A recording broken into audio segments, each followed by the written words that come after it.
Maligayang pagbabalik sa ating sagradong espasyo, mga kapwa ko manlalakbay sa kosmos.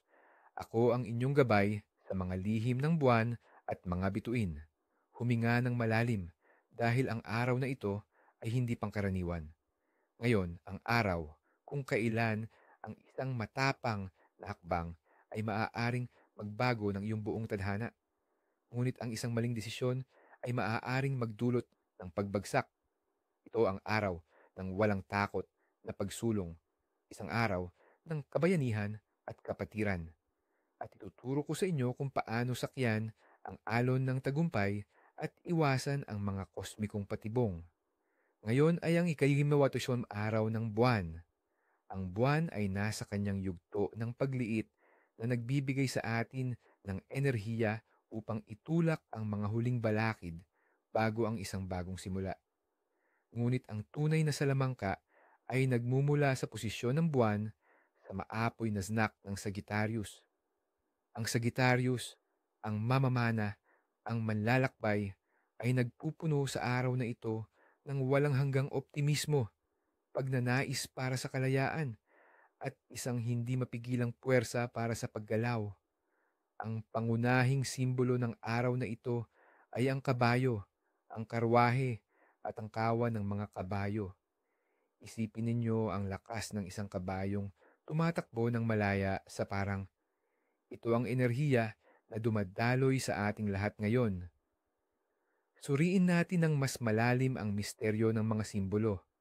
Ang kabayo ay isang sinaunang arketipo ng kalayaan, bilis, lakas, at katapatan. Hindi ito isang enerhiya na nag-iisa. Ito ay isang enerhiya ng pagsasama-sama. Ang kawan ng mga kabayo na tumatakbo ng sabay-sabay ay kumakatawan sa lakas ng kolektibong pagkilos, ng kapatiran, ng pagkakaisa. Ang karwahe naman ay sumisimbolo sa ating kakayahang kontrolin ang makapangyarihang enerhiyang ito at idirekta ito patungo sa isang tiyak na layunin. Ang araw na ito ay hindi tungkol sa bulag na pagkilos, kundi sa may layuning pagsulong. Ang enerhiya nito ay aktibo at malikhain. Ang mga elemento na nangingibabaw ay apoy mula sa Sagittarius at hangin na kumakatawan sa paggalaw at komunikasyon. Ang mga planeta na gumagabay sa atin ngayon ay ang mapagpalang si Jupiter, ang pinuno ng Sagittarius na nagbibigay ng swerte at pagpapalawak, at si Mercury na nagpapabilis ng ating mga kaisipan at paglalakbay. Ang mga bato na may espesyal na kapangyarihan ngayon ay zircon na tumutulong sa konsentrasyon, aventurine na kilala bilang bato ng pagkakataon, at pirit na nag-aapoy sa ating ambisyon. Ang mga kulay ng araw na ito ay lahat ng lilim, ng lila at indigo na kumukonekta sa atin sa mas mataas na kaalaman at ang dalisay na puti na sumisimbolo sa kadalisayan ng ating mga intensyon. Ang pangkalahatang espiritual na mensahe ng araw na ito ay malinaw. Magtiwala sa iyong mga kasama, igalang ang iyong mga kaalyado, at huwag matakot na sumulong ng sama-sama patungo sa isang mas mataas na layunin. Upang lubos na maunawaan ang enerhiya ng araw na ito, hayaan ninyong ibahagi ko ang isang alamat na nakaukit sa mga bituin, ang kwento ni Pegasus, ang kabayong may pakpak. Si Pegasus, ayon sa mga Griyegong alamat, ay hindi ipinanganak sa karaniwang paraan. Siya ay sumibol mula sa dugo ng kinatatakutang si Medusa nang pugutan ito ng bayaning si Perseus. Mula sa isang kaganapan ng karahasan at takot, isang nilalang ng pambihirang ganda, kalayaan, at banal na kapangyarihan ang isinilang. Ito ang unang aral ng ika-31 araw ng buwan. Kahit sa pinakamadilim na sandali, maaaring isilang ang pinakamaliwanag na pag-asa. Si Pegasus ay hindi nanatili sa lupa. Ang kanyang mga pakpak ay dinala siya sa langit, sa tirahan ng mga Diyos. Siya ay naging simbolo ng inspirasyon, ng pag-angat ng kaluluwa mula sa material na mundo patungo sa espiritual. Nang harapin ng isa pang bayani, si Bellerophon, ang Kimera, isang halimaw na may ulo ng leon, katawan ng kambing, at buntot ng ahas. Kailangan niya ng tulong na hindi pangkaraniwan. Sa tulong ng Diyosang si Athena, napaamo niya si Pegasus. Sakay sa kabayong may pakpak, nagawa ni Bellerophon na talunin ang halimaw mula sa itaas. Ang kwentong ito ay isang perpektong metapora para sa araw na ito. Tayong lahat ay mayroong chimera, ang ating mga takot, pagdududa at panloob ng mga demonyo. At tayong lahat ay mayroong Pegasus, ang ating panloob na lakas, ang ating pananampalataya, ang ating inspirasyon. Ngayon, ang araw na ito ay nagbibigay sa atin ng pagkakataong sakyan ang ating sariling Pegasus upang harapin at talunin ang anumang hadlang sa ating landas. Ang universo ay palaging nagsasalita sa atin sa pamamagitan ng mga palatandaan, at sa araw na ito, ang mga mensahe ay mas malinaw. Narito ang ilang mga senyales na dapat ninyong abangan. Una, kung makarinig kayo ng tunog ng mga yabag ng kabayo, maging ito man ay totoo o sa isang pelikula, ito ay isang malinaw na hudyat na oras na upang kumilos sa inyong mga plano. Pangalawa, ang makakita ng bahaghari ay isang direktang pagpapala mula kay Jupiter na nagsasabing ang inyong paglalakbay ay gagabayan. Pangatlo, ang makahanap ng isang nawawalang susi ay nangangahulugang malapit mo nang mabuksan ang isang bagong pinto ng oportunidad. Pang-apat, kung isang kaibigan ang biglang tumawag para humingi ng tulong, ito ay isang pagsubok sa iyong katapatan, isang pangunahing tema ng araw na ito. Huwag mo siyang biguin. Panlima, ang makakita ng isang kawan ng mga ibon na sabay-sabay na lumilipad ay isang tanda ng matagumpay na pagtutulungan. Pang-anim, ang paulit-ulit na makita ang kulay lila ay isang paalala na bigyang pansin ang iyong espiritual na landas. At panghuli, kung bigla kang makaramdam ng matinding pagnanais na maglakbay o matuto ng isang bagong bagay, sundin mo ito. Ito ay isang direktang mensahe mula sa buwan sa Sagittarius. Ang mga panaginip sa gabing ito ay kadalasang propetiko at may kinalaman sa ating landas at mga relasyon. Kung nanaginip kang nakakita ng mga kabayo, nangangahulugan ito na mayroon kang mga tapat na kaalyado sa iyong paligid. Ang pananaginip na nakasakay ka sa kabayo ay nangangahulugang ikaw ay nasa kontrol ng iyong buhay. Ngunit kung ikaw ay nahulog, ito ay babala na ikaw ay nalilihis ng landas. Ang makakita ng karwahe ay nangangako ng mabilis na pag-angat sa karera. Kung sira ang karwahe, mag-ingat sa mga posibleng hadlang.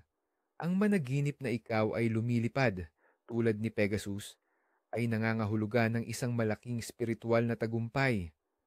Ang mga taong ipinanganak sa ika-10 araw ng buwan ay mga likas na kabalyero at lider. Sila ay may diwa ng isang mandirigma, tapat sa kanilang mga kaibigan, at laging handang ipaglaban ang katarungan. Sila ay hindi mapakali, puno ng enerhiya, at laging naghahanap ng bagong pakikipagsapalaran.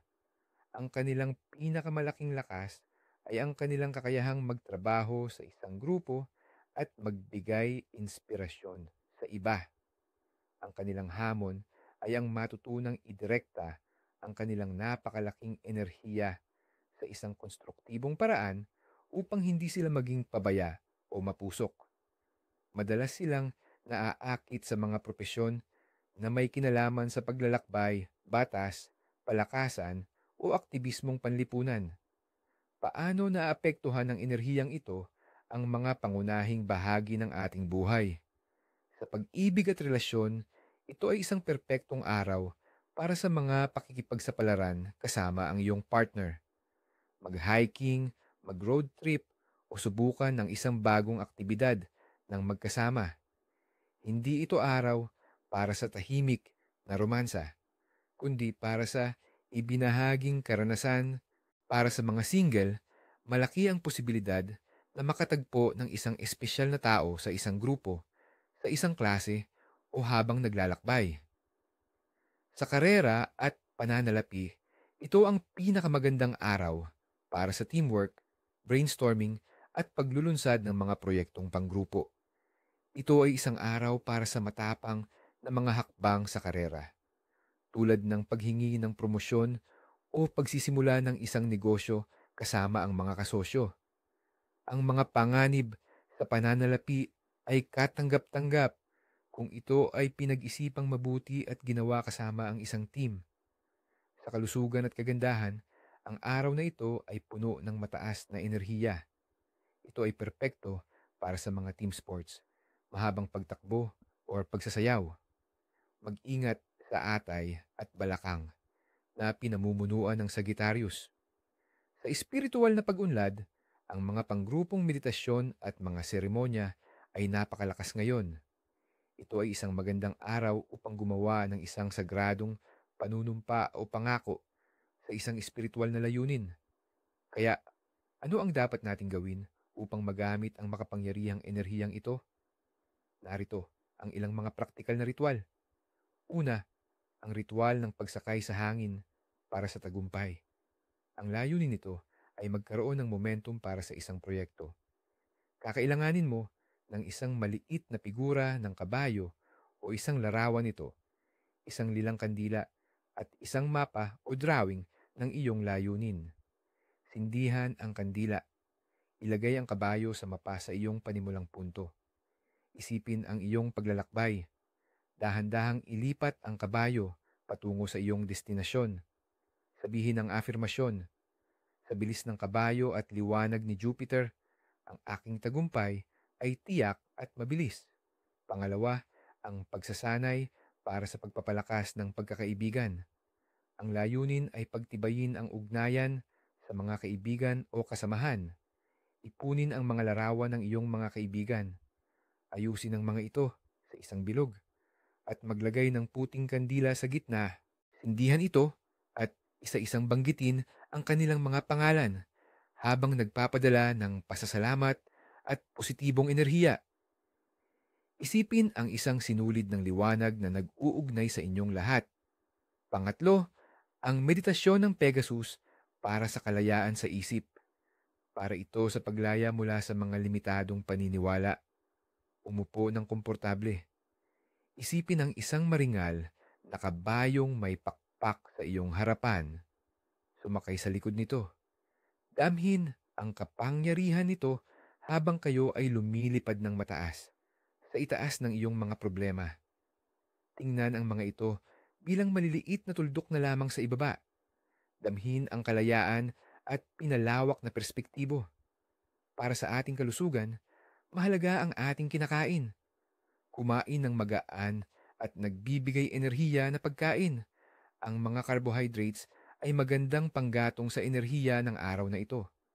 Iwasan ang alak na nagpapabigat sa atay at masyadong matatabang pagkain. Ang mga organong sensitibo ngayon ay ang atay, balakang, at ang circulatory system. At ngayon, ang pinakamahalagang bahagi, ang mga banal na bawal sa araw na ito. Ang mga ito ay hindi lamang mga pamahiin, kundi mga gabay upang maiwasan ang negatibong epekto ng malakas na enerhiyang ito. Una, sa pakikipag-ugnayan, huwag mag-isa. Ang kapangyarihan ngayon ay nasa kolektibo. Pangalawa, huwag magtaksil sa mga kaibigan o kasamahan. Ang karma sa araw na ito ay mabilis at mabigat. Pangatlo, huwag magsimula ng alitan. Ang enerhiya ng grupo ay maaaring maging mapanira kung gagamitin sa galit. Sa emosyonal na aspeto, ikaapat, huwag maging arugante o mayabang. Ang tunay na lakas ay nagmumula sa pagpapakumbaba. Ikalima, huwag sumuko sa kalungkutan o pesimismo. Ito ay isang araw ng optimismo at ang negativity ay haharang sa lahat ng biyaya. Sa pinansyal at karera, ika-anim, huwag subukang gawin ang isang malaking proyekto ng mag-isa. Ikapito, huwag gumawa ng mga lihim na kasunduan. Ang katapatan ay pinahahalagahan ngayon at sa pangkalahatan. Ikawalo, huwag maging tamad. Sayang ang aktibong enerhiya kung mananatili ka lang sa bahay. Ikasyam, huwag magsinungaling. Ang katotohanan, gaano man kasakit, ay palaging mas mahusay. At ikasampu, huwag magsuot ng luma at maruruming damit. Ang iyong panlabas na anyo ay dapat sumasalamin sa marangal at aktibong diwa ng araw na ito. Naway ang bilis ng kabayo at ang katapatan ng isang kaibigan ay sumain nyo sa araw na ito. Gamitin ang pambihirang lakas na ito upang abutin ang inyong mga pangarap ng may tapang at karangalan. Sumulong ng sama-sama dahil sa pagkakaisa, walang imposible. Hanggang sa muli, hayaan ang mga bituin na gabayan ang iyong landas